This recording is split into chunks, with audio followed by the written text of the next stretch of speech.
Good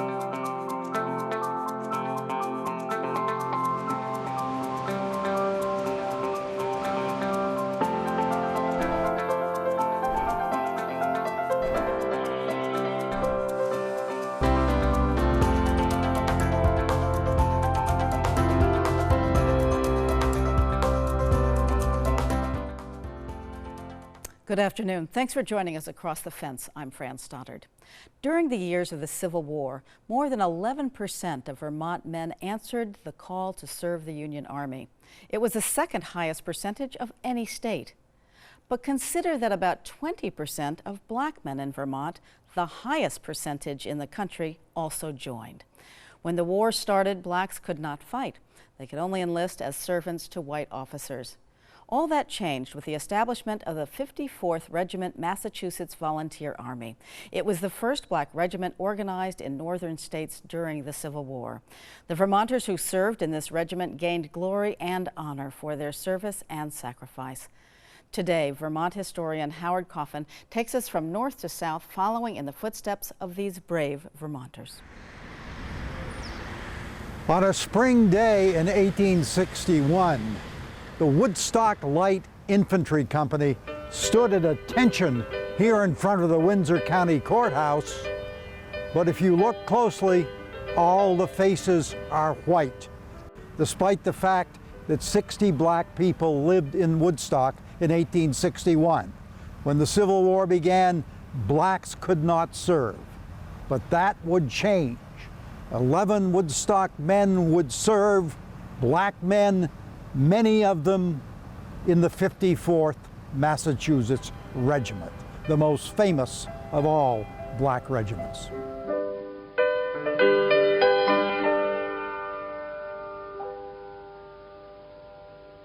Charles Wentworth had a barber shop in a cellar room here along Woodstock Central Street. He opened it after he came home from the Civil War. Wentworth was born in slavery in Louisiana. He was freed by the 7th Vermont Regiment, and he came home with the 7th, and then he enlisted to fight for freedom in the 54th Massachusetts.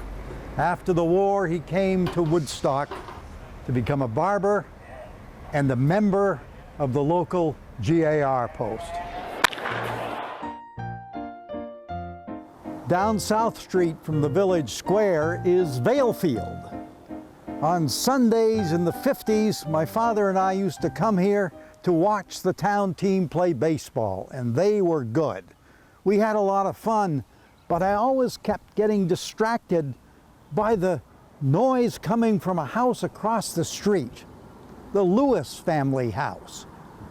The blacks from all around this area on their day off gathered there for a party. And sometimes it seemed like they were having a lot more fun than I was having. The music, the laughter, the joy was wonderful.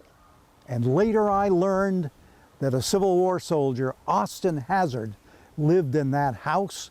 He served in the 54th Massachusetts, but he was one of those 3 Woodstock lads who went early in the war as servants to officers, the only way he could serve. The Miro brothers, Andrew, Charles, Edward, and Sylvester, lived in that red brick house here along South Street where most of Woodstock's blacks lived. Those 4 boys, as far as I know, all fought in the Battle of Olustee in Florida, which happened in January of 1864. It was a vicious battle, though a small one. About 10,000 men engaged. The men who fought said it was some of the fiercest fighting of the Civil War. The Union force that day was saved by the rearguard actions of the 54th Massachusetts and the 35th U.S. Colored Troops. It was dangerous business, because blacks were always under threat when they were at war. And as those black regiments protected the Union retreat, the wounded, so the story goes, were killed by the Confederates.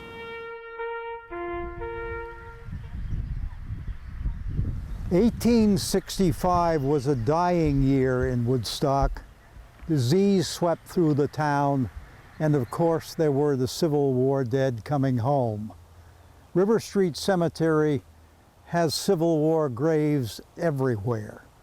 There are the famous, like Thomas Seaver, who won a Medal of Honor at Spotsylvania Courthouse on May 10, 1864, leading a charge that briefly broke the Confederate lines.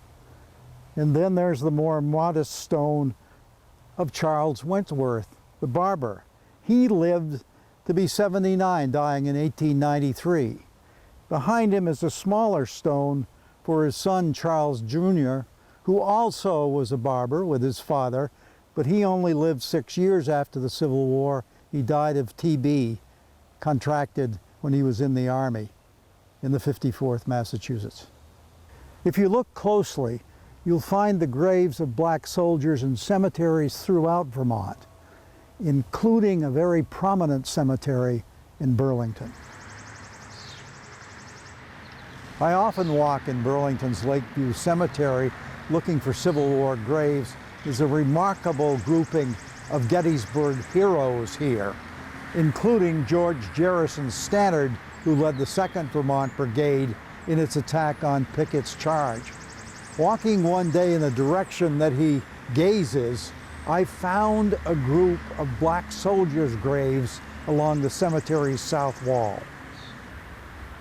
Black Vermonters who served in the Civil War served in 8 different colored regiments, as they were known at the time. Here in this plot at Lakeview, there are at least 4 black soldiers, members of the famous 54th Massachusetts, and 1 member of the 43rd U.S. Colored Infantry, which fought at the famous Battle of the Crater at Petersburg. Israel Freeman fought at the Battle of the Crater and then came to live in Burlington. William Davis in the 54th Massachusetts lived in St. Albans and was said to have harbored fugitive slaves. He was a member of the Standard Post of the GAR after the war and marched in many memorial days, as did Leander Freeman of the 54th Massachusetts, who lies here. He was wounded late in the war in fighting in South Carolina. I didn't know of these soldiers until I found them here at Lakeview, but I certainly knew of Vermont's best-known black soldier who lived in Heinsberg on Lincoln Hill. Loudon Langley lived in this house on Lincoln Hill. He farmed here before the Civil War. As soon as he could, he and his brothers, Lewis and Newell, enlisted in the 54th Massachusetts. Loudon Langley eventually transferred from the 54th to the 33rd U.S. Colored Infantry, and there he rose to the rank of Sergeant Major, the highest rank that a black man could hold in the Civil War.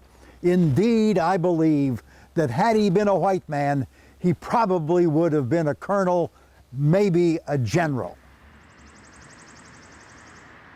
We're standing just up the hill from the Langley house in the old cemetery that was the center of the black community. The graveyard has long been abandoned. There are no stones, just fragments. Here's one right here with some carving on it. Loudon Langley, during the war, in one of his letters to the editor, wrote, "The boys are all pleased with the draft because they think it more than fair for all to share in the perils of the fight, as well as the blessings of the perfect, peaceful liberty that is sure to follow." But so many of the freedoms that had been won in the Civil War would soon be lost as Jim Crow descended on the South. Yet the noble fight made by black soldiers in the Civil War is not forgotten, particularly at the St. Gaudens Historic Site just across the river in New Hampshire. This is the home of Augustus St. Gaudens, one of America's great sculptors. He had grown up in New York City. As a boy, he had heard Abraham Lincoln speak at the Cooper Union Institute. He had seen Abraham Lincoln lying in state at New York City Hall. After the Civil War, he did a statue of Admiral Farragut that made him nationally famous. And when it came time to memorialize the 54th Massachusetts Regiment and its commander Robert Gould Shaw, St. Gaudens was chosen. That regiment, which was raised around Boston by abolitionists, Frederick Douglass's sons were in it, became the first black Union regiment to go into heavy combat on the 18th of July, 1863 at Fort Wagner in South Carolina. And when they attacked in the late afternoon a massive Confederate fortress, they didn't have a chance, but they knew that the reputation of blacks as fighters rested with them, and they did magnificent duty and won glory at heavy casualties. St. Gaudens decided to depict black soldiers exactly as they looked. And this is the first monumental depiction with accurate black features in it. It showed Shaw, Colonel Shaw, leading his men through Boston, marching to the ships that would take them south to the war zone. Not long after the unveiling in Boston in 1897, the great sculptor Auguste Rodin saw a model of this monument, and on seeing it, he fell to one knee, bowing in reverence. Thank you, Howard. And once again, thank you for joining us. I'm Fran Stoddard. Stay safe.